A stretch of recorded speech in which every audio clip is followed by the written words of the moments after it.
Live and direct, live and I take no jive. Legalize it. So how much can a koala bear?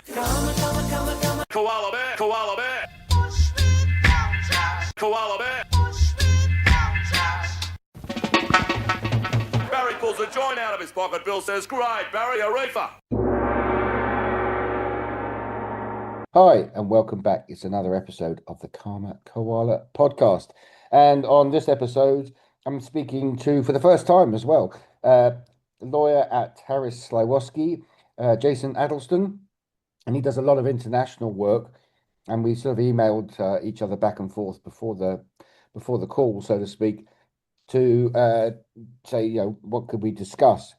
And Jason mentioned that he could actually maybe throw some light on what's happening both in Brazil and France. So, Jason, welcome to the show. Thanks for being on. Are you based in Portland? Where are you actually based? No, I'm actually in Denver. And yeah, Sean, thanks for having me on. I appreciate the opportunity to have a conversation. No, I'm located in Denver. The firm has two main offices in the US, Portland and Seattle. Yeah. But we're a global firm, so we have offices all over the world. But yeah, I started our Denver office, and yeah, I love it here. That's cool.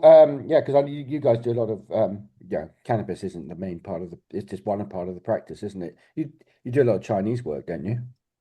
Yeah, we do. It's actually one of the main reasons I joined Harris Sliwoski. I was with Vicente Cedarberg, then Vicente out of Colorado for about 6.5 years, doing international cannabis policy, and I'm a corporate attorney as well. But I wanted to practice more globally, do actual international transactions, cross-border transactions, and Harris Sliwoski does a lot of that, a ton of stuff out of China. I mean, it's been I kind of expected with the tariffs that to slow down a bit, but it's actually seems to have been the opposite. Nothing slows that country down. They just keep. I lived in Hong Kong for 10 years. It's that endless creep. It just keeps moving forward. It is, and It now never I mean, stops. I know, and now I got a kind of an overlap between China and cannabis with the both Trump's executive order and the hemp ban. It looks like most, at least unless something changes, almost everything that we get for CBD products will likely have to come from China. It meets the zero point 0.4 milligram threshold, so kind of worlds colliding there. Yeah, well, they'll jump in and take opportunity where people offer it to them very quickly. Had you done any international work at Vicente before you joined Harris Sliwoski? Just some policy advising, Yeah. not actual corporate international transactions. So I had done some policy advising. They had done Sean Hauser had done some stuff with the UK. I did some stuff in the Netherlands on. I was invited out for kind of an EU policy review analysis and projections for the next 10 years with a bunch of regulators in the EU, also some from Australia, UK, New Zealand, talking about kind of what to expect over the next 10 years in Europe. So, but mainly just advising. Yeah, well, that's what I'm trying to do with my conference in South Africa is get people talking about policy, but hopefully leading with talking about people and policy rather than just corporate and policy. Let's start in France because I'm really interested by France because you mentioned the EU. One part of the EU, Germany, is going along in fairly standard fashion for any new jurisdiction in terms of trying to work out what they're doing wrong, what they're doing right. But with France, we just I'm literally in a black hole. I think something was recently announced in the legislature, wasn't it? But I'm not even sure what that was or whether was that just the extension of the medical trial. Is anything more than that happening? So basically, they're in the process of trying to roll out this permanent plan to incorporate medicinal cannabis into their medical framework. And it was a lot of it was being held up because of a budget issue, getting the government funded, getting programs greenlit. And so what has been going on is there has been a pilot program that is kind of the program that's going to become permanent. But it doesn't look like that's going to be able to happen this year. It looks like what the most recent news was that the pilot was extended beyond March. It was supposed to end next month. That's And right. That's so what the I pilot thought. was extended. And what they're thinking now is that the actual implementation, the actual prescriptions, the actual participants will become permanent in 2027, and that the pilot will kind of bridge that gap. But And it are is they still a rolling it moving. wholesale into a public health system that is funded by the government, or is there a sort of part pay system? I mean, do we know any of those? It looks like it's going to be part of their government-run medical system, which the kind of I'm kind of on two fences with this program. I think I am nowhere near as excited as most people are about the opportunities with this program and the access that will be provided. But where I do see benefit is that, I mean, kind of like the whole argument you see in the US about how each state can be its own pilot or like program, and we can see what works, see what doesn't, and then take the best parts of it, whether that happens or not. I do see that same kind of benefit with what France is doing because it is a unique plan. I mean, it's unique in the sense that it's going to be part of their government-run medical Yeah, well, program. I mean, the Brits are refusing, obviously, to have that conversation because they'd rather fund Ozempic rather than cannabis. It would be it generally, that's a bit of a, generalization, but you get the sense the Brits don't want to really get involved in that same thing because they think, oh God, it's just going to be a massive funding exercise that we can't afford.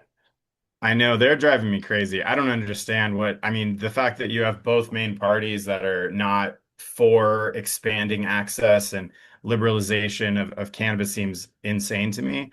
I don't really understand Look, that. I'm British and I don't understand. We've all been smoking weed there and being able to pick it up in 2 minutes for the past 45, 50 years.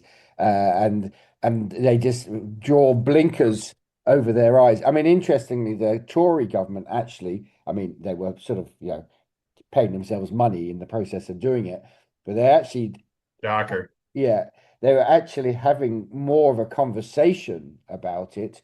Whether you like that conversation or not is a different matter. I mean, and the UK Labour Party reflects the Australian Labour Party both on a federal and a state basis. They're just obsessed by not thinking, as they said back in the day when Colorado legalized, the sky's not going to fall in. They're convinced the sky is going to fall in all these years later. Which Yeah, and I mean, so I just finished teaching an international cannabis law course at UNLV's Boyd Law School. And one of the things that we talked about pretty heavily was the impact of reefer madness and Harry Anslinger and in the creation of the single convention and kind of the modern view of the sky's going to fall with cannabis, that it's going to cause all of these social harms that we just don't see. And I mean, the science we have coming out of Switzerland, of Canada, I mean, yeah, there are things that you need to pay attention to. Youth access, of course, but with alcohol,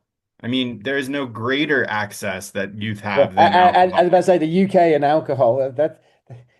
That's a good I know model. it's in, I Yeah, know, no. and especially in Europe, where it's, I mean, I do think Europe does it much, they're smarter about it by not having the strict age so that once like kids go to college, like they're kind of already been used to alcohol. And I would be interested, I haven't read any studies on alcoholism in youth and which one is better. I would assume the US has more issues with that, but the amount of social acceptance in Europe of alcohol in comparison to the harms that it creates, just that, and then the marijuana framework, I mean, yeah, I know you and I, I'm it's sure, hard can to get talk one's forever head about around. this. Like, we discuss this sort of stuff every day, but it's getting your head around it is very hard. I mean, I suppose I'm interested in the French because if they are integrating it into their public health system and they're looking to create a system, I presume that allows now if France are on board and Germany are doing something,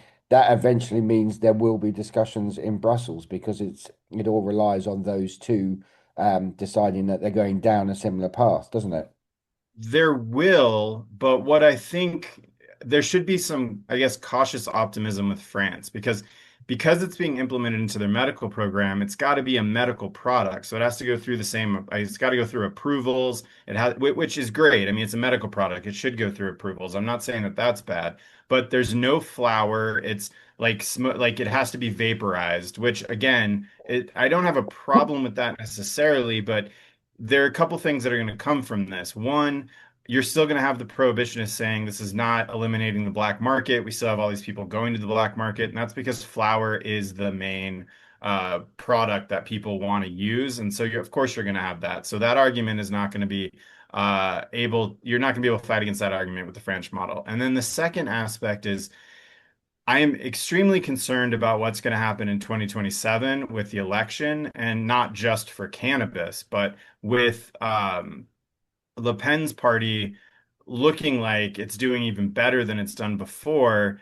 While they're not staunch prohibitionists, they're also, if they're going to support a medical marijuana framework, it's going to be a strict medical marijuana Well, a bit framework. like And the so Italians, basically, their approach. yeah. And so while this program has the opportunity, there's an analysis in this program. I forget if it's after 2 years or 3 years, and they can add stuff into it. They can adjust it, which is great. Canada had a review, but didn't have like multiple reviews. So with France, I think that's great that they have a review. But what can also happen is if we have a more conservative party in power, is it can become a more conservative program so that now you're looking at strict pharmaceuticals as opposed to just kind of a strict, kind of in between pharmaceutical and the medical marijuana you have in Germany. And so, with that, and especially the fact now that the program doesn't look like it's going to fully roll out until 2027, right before the election, I'm just concerned that France is going to end up being kind of what happened to Germany with the second prong with the scientific, because it didn't get rolled out before the new government came, they just shut it down. And so while the new French government may not shut it down, they will certainly have authority to move it more towards a pharmaceutical only model. And so I do think until we see what happens with the program, and whether or not it gets restricted, I think France may not be something of a further push in Brussels to make a full, robust change. But you do have other countries that, I mean, Germany is Germany has enough power and enough authority to push this forward if they want to. Their current government isn't going to right now, but eventually it's going to Yeah. happen. And Germany needs to work on its. I mean, the way that the online telehealth and just, I mean, I was in Berlin last, what was it, May, and I watched someone sign up for, or they had their inpatient online review. They got their prescription and they had their marijuana delivered in half an hour. And while I have no problem with that, I understand why a lot of the conservatives are saying that that's not how the program should go. There needs Well, to be that a I bit mean, and more. that's the same story as Australia. Basically, it doesn't come in half an Exactly. hour. Yeah. Doesn't come in Exact half same an hour, thing. but literally, you can buy in whatever you want, and then sell half of it to your mates, which is what they all do. Exact same thing. And that's something that the industry should also be saying, and they are. I mean, but that's something that the industry also needs to make sure that all the laws are being followed and everything that's intended should be what's going on. Because while again, I think everyone, I mean, access should be that easy. If you're trying to convince conservatives that this is a legit medical program, which it is, that helps people that otherwise would not be able to be helped, or it's the better alternative to opioids, you need to also ensure that you are complying with the laws, the regulations, because you're trying to convince people who are going to be able to point to like, this is not legitimate because you're not complying with this. And so while again, Germany, I think, is a great example of opportunity for medical programs within Europe, they still, I think, have, I mean, they're working on it right now, but they need to kind of rein it in a bit to help convince But those I that mean, look, need to it's be. always going to be a double-edged sword. There's a very Yeah, sophisticated black market, and until people say weed is weed and we're going to legalize it for whatever words you want to use it, so people can get better or people can have fun, I always say. Um, Nothing's going to change. I mean, people are no. going to fight because people want to And buy weed. I mean, it's yeah, and as long as you have legal programs next to prohibitionist states yeah. or countries, the black market's going to be It's just well, robust. the market will just work itself out and decide. I mean, that's what makes me laugh about Morocco is that they seem to be able to lose 20 tons a week of hashish, confiscated by one person or another, because the European market is so big. They're obviously supplying in 100 tons a week of this stuff or whatever. I mean, the numbers are just outrageously huge, and until somebody that's like accepts that they need to like really tackle that problem. That's all it is it's going to just get bigger and bigger, isn't it? Yeah, absolutely. And I mean, it's the same in the States. It's the reason why the best places to locate a dispensary are on the border of Yep. prohibitionist states. That's where the Like money is. they're always, I mean, I can't tell you how many dispensaries I've helped set up that were specifically focused on being, I want a border state. So where can I go to be as close to Texas or as close to Idaho? Although Texas is a bit different now with their hemp, but Idaho especially, the most prohibitionist state in the United States. I mean, if you're bordering Idaho, you're gangbusters. It's just, yeah, it's all a bit silly sometimes. Um, Yeah.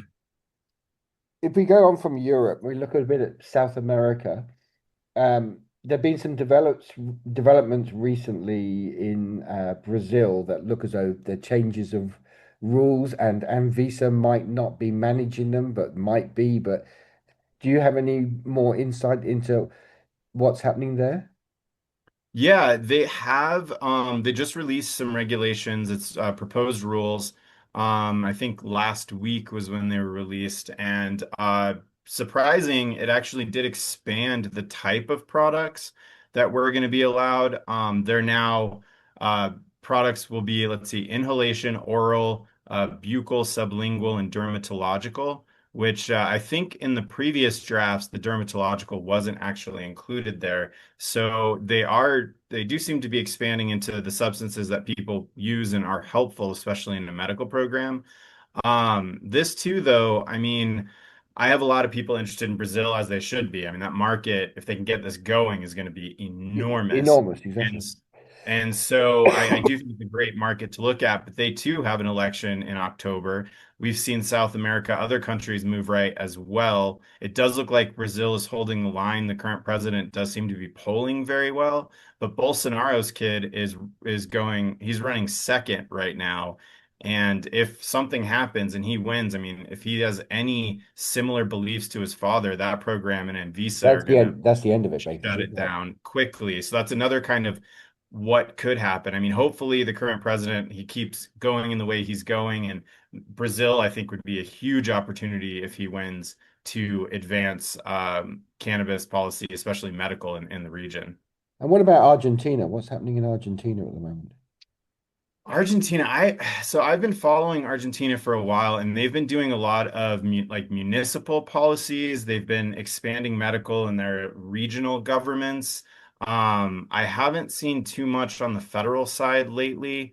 I know their new president, he is not super supportive, so I'm not sure he's going to be pushing too much. And I know them and Chile were kind of on equal tracks moving forward. They were each kind of allowing their own sub-government or regional governments to kind of have not pilot programs in the adult use sense, but like medical programs, cultivations, and both of them seem to kind of be on hold right now. For the most part, I don't see too much news coming out of Argentina or Chile. Okay. And then look, I want to come back Doesn't seem to that the federal government has a real interest in pushing those forward at the moment, which is a bummer because the previous Chile government, he actually had a legalization bill that he was in favor of, so that was a bummer. no, I know. I mean, it's just, it's always the two steps forward, three steps back, isn't it? It never, and coming up to the states after that executive order, which I'm not even going to talk about. Thank Do you. That's you like all. That's pretty much all I talk about these days. I know. Well, it's just the conversation. But I mean, what interests me is all the little pointers and signs that are happening around in federal politics that basically, as you said earlier, have a sort of slight reefer madness edge about them. Seeing Sam get back and get a lot of money, who I don't know who he's getting his money from, but they're obviously just piling it into him. Do you?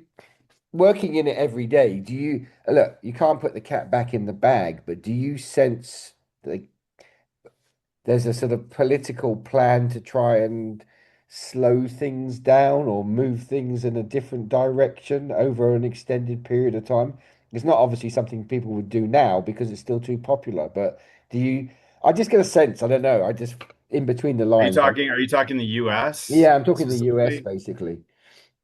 I mean, it's incredibly difficult to figure out, especially on the federal side, where the winds are blowing. It does seem like there is more of a prohibitionist narrative that's getting traction. I mean, it seems like about half of the MAGA coalition is prohibitionist and half are for it. And so it just depends on who's getting the airtime at the moment. Yeah.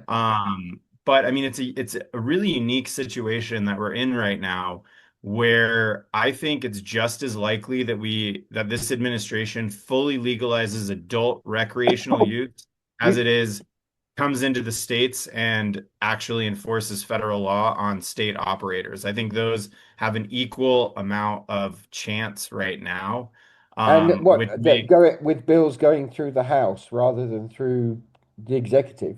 well, I mean, it can happen both ways. I Yeah. mean, what's really interesting, and I've talked about this a bit, I'm in the process of trying to write something on this, but it's kind of I've been so busy, I haven't been able to focus on it. It's a pretty large project. But because of kind of the unitary executive that Trump has really pushed and the Supreme Court has supported, and for those that don't know, unitary executive theory basically is a theory that Trump is enacting right now, which means that the president can dictate really anything that goes on within the executive branch agencies. Yeah. And with that authority, if he wanted to, or if a future president wanted to, you could basically legalize a full medical market in the US incredibly quickly. They could pretty much, through current law and regulations, authorize state medical doctors and operators to incorporate them into a federal program overnight. And that would just create a federal marijuana program overnight. And so that would be an incredibly quick way for the executive to do it. Adult use could happen in a similar way. It would take a little bit longer, but pilot programs in the US could also be done extremely quickly. So the executive action through the unitary theory that's going on right now would be the quickest way to do it, especially as dysfunctional as our Congress is. Um, I do think States 2.0 is the only bill that has any realistic chance of passing because unfortunately, you add in any social equity provisions, any real robust taxing provisions, all of that is almost not passable. I mean, the CAOA that the Democrats pushed out several years ago. First off, it was just a horrible bill. I think it was Schumer's cover not to bring safe banking. I don't think he supports the industry at all. In reality, I think he uses it as a fundraising mechanism. And so I think that was a way for him to hide behind it because that bill you add all those social equity provisions, and while you may agree that those are needed, they're never going to pass. You're never going to get enough Republicans to pass in the Senate. So Well, I it's noticed all not. those guys who were always standing together and being interviewed. I mean, they've all disappeared off the podium, haven't they, for the last, well, since he came in, literally, not one of them has mentioned cannabis ever again. Well, What was they came out after the executive order saying it wasn't far enough. I mean, but of course they Senator would. Schumer came out and started talking like this isn't gone far enough. We still want legalization. I'm just like, okay, cool. Like I'm sure you're fundraising on that. Like, Yeah. how about why didn't you bring safe banking? That safe banking was a social equity bill. It didn't have social equity provisions, but rich people don't need access to banks. Yeah, poor It's people the do. small mom and pop Yeah. shops that need access to banks. And so why didn't you bring that? So Yeah. yeah, I mean I think that didn't really answer your question. I think the narrative has become more prominent because I think a lot more. I mean, you've seen this the statistics. I'm sure that Republican approval of legalization has gone down under this administration. Not a lot. It's still pretty high, but it has gone down. So that narrative is getting more traction. But I do think, I mean, you're not gonna put that cat back in the bag. I mean, No, no, we're the cats. moving It's forward. just interesting to see how long can we have this double system, 100 years, or do we really want to clear it in 5 years, sort of thing? That's what yeah, that's what I'm interested in. Because if you look at go back to the UK, they would happily just leave the status quo for another 100 years. I have the sense, unless their hand is really forced, which leads me to my next question. And the thing that I'm sort of getting more interested in, and I'm rather naive about it, is the UN and the scheduling at the UN. And I'm doing a conference to start getting people to talk about this and see if we can identify those individuals and be a bit more political about dealing with those committees. Do you think, you've done a lot of international work, and we all know that it makes no difference whether, a country goes federally legal with regard to the UN. Otherwise, Canada would have been thrown into, out to Mars or something. I mean, what's the reality with bothering to do anything with the UN? Or is it because governments, state governments, etc., in Australia use that as their excuse not to do anything? So it's a sort of double bind for people who want to create change No, because, you know yeah, what I it mean? certainly isn't. I mean, this was the question I asked my students in the course I was teaching. I mean, I was teaching an international law, a cannabis law course, mainly focused on the treaties, at the same time that our administration removed a president from Venezuela, Exactly.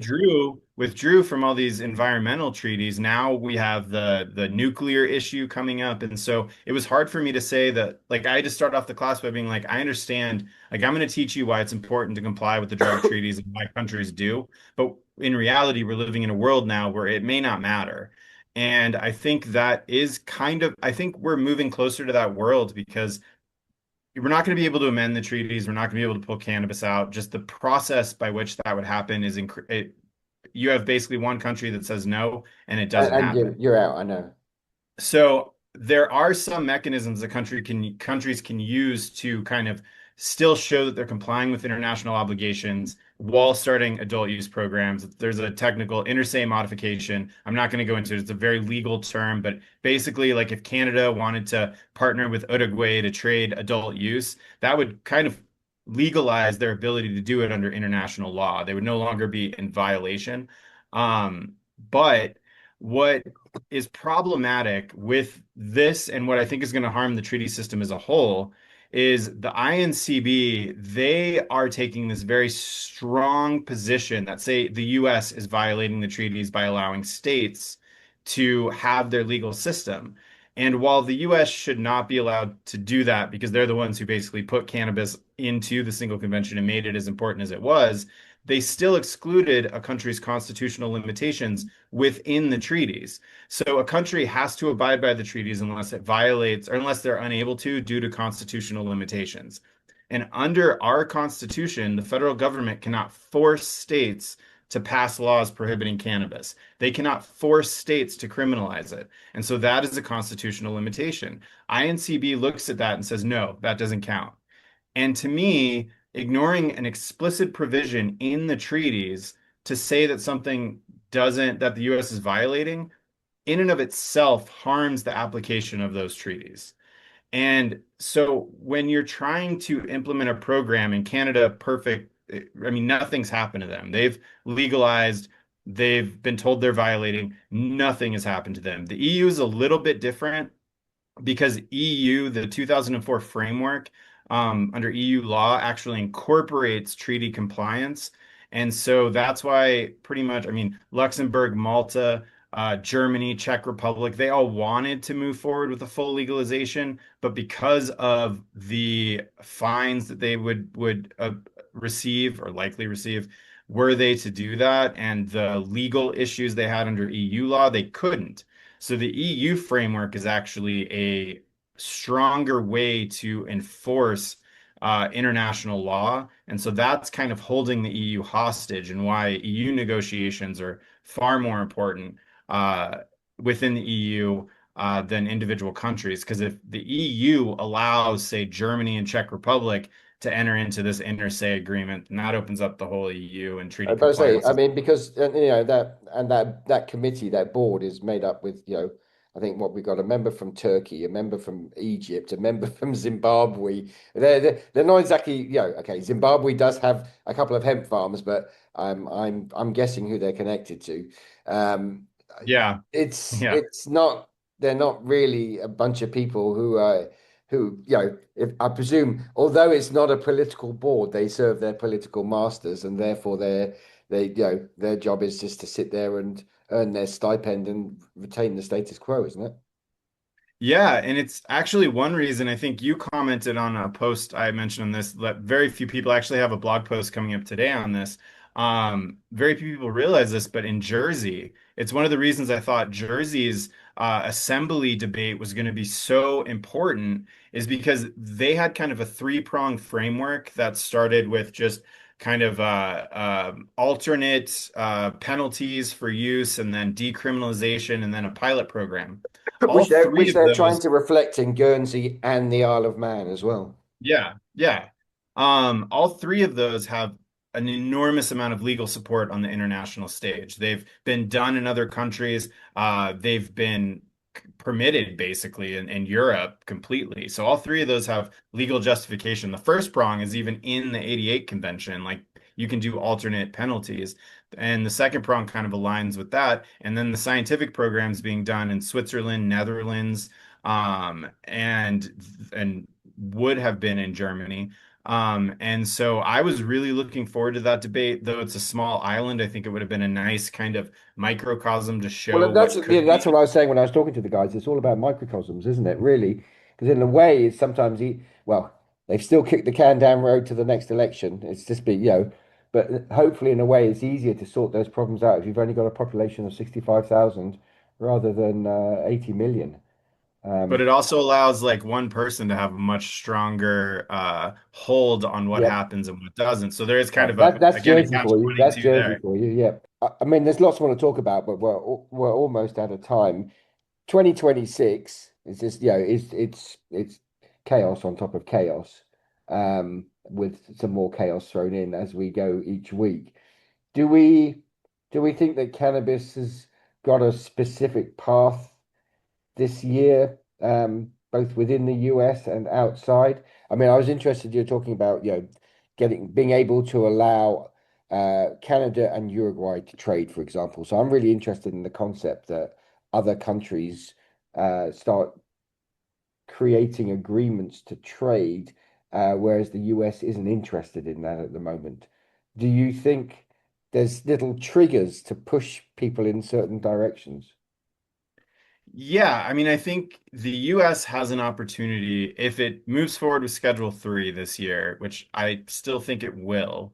There is an opportunity for the US to be immediately, just from that decision, become a cultivation export country. And Yeah, so because at we the wouldn't have a moment, domestic. at the moment, if you're UK customs, you would view the US like US customs would view Colombia basically, because the amount of illegal product that's now leaking out of the US over to Europe. I mean, it's not huge at the moment, but Yeah, you can feel yeah. that I mean, you I can was in feel it's Thailand about and the to amount of explode. product from California that was in Thailand. I mean, you're Yep, there. You I'm there. probably know. Yep, I mean well, and it's Yeah, all I that. mean, it seemed like it already was. I mean, I was shocked. Yeah, no, it's all here, and it's all that same genetics. I've been furiously running around looking for an old Thai stick. They just laugh at me, basically. Yeah, I Yeah, mean, but even like finished products, yeah. it's just amazing how many finished products that have California stamps on it are in Thailand and I'm sure the UK as well. And Australia as well. It's all over the world, and this is the issue. So I mean, very quietly, there's people exporting huge amounts of stuff. It's just not hit the news yet, so to speak. But you could, but the US, with Schedule 3, the US could do it with medical marijuana legally. So that's what I'm talking is actual yeah. legal export of flower into the market, which would at least put them in the conversation of developing that supply chain, which right now they're just completely missing out on. I mean, the US has no And conversation in have those companies been lobbying fairly seriously on international trade, or are they really more interested in domestic markets? Like a lot of the US, we can survive because the US will support us. To be honest, I think the people lobbying are not the DEA registrants. There may be some that are just part of it and hoping to capitalize on it, but there's a lot more private companies that I think are the ones doing the lobbying, anticipating that they would be able to get a Yeah. DEA license. Because those licenses at Schedule 3, I mean, some things would have to change. The current regulations, DEA regulations state that medicinal marijuana is FDA approved. So that would have to change if you're going to export medical flower to other countries. But that's a pretty easy change. And so if that were to happen, that would at least put the US in the conversation of that supply chain. yeah, if that doesn't happen and we're several years again down the road, the US is just gonna have to figure out how to become part of it. Um, and I mean, in whatever framework exists at that time, because Canada is just, I mean, they're Yeah, well, crushing. I would dumping would be the word I would use. I mean, just huge amounts of product all over the place. Okay, look, we're almost out of time. We could go on for another hour because I could ask you a lot more questions. But thank you very much, Jason, for being on the Karma Koala podcast and throwing a bit of light on some of the darker corners of international cannabis policy, legislation, trade, etc., etc. I will. Unfortunately for you, I'm now going to get you back because there's very few people with your knowledge base on this sort of stuff who actually can quite easily talk about the whole planet in one conversation, which is a rare thing. Most people are so honed in on their own jurisdiction. Yeah, I mean, it's what I love about this industry, and it's why I wanted to. I mean, I went into this, I became a lawyer late in life. So I went in to get into the cannabis industry and international specifically because I find it Yeah, fascinating in for the me, politics of it as I well. can only think of it as global. It's like it doesn't Yeah, work if you it's not need to. doesn't work if it's not global. I mean, No. you can divide it all up, but that's going to always cause problems. So we Yeah. have to But thank you for having me. This is a pleasure. Always happy to chat. And yeah, appreciate all you do with publishing and your reports and everything. Live and direct, live and I take no jive. Legalize the Coming how much can a koala bear? Koala bear, koala bear. Koala bear. Barry pulls a joint out of his pocket. Bill says, great, Barry, a reefer.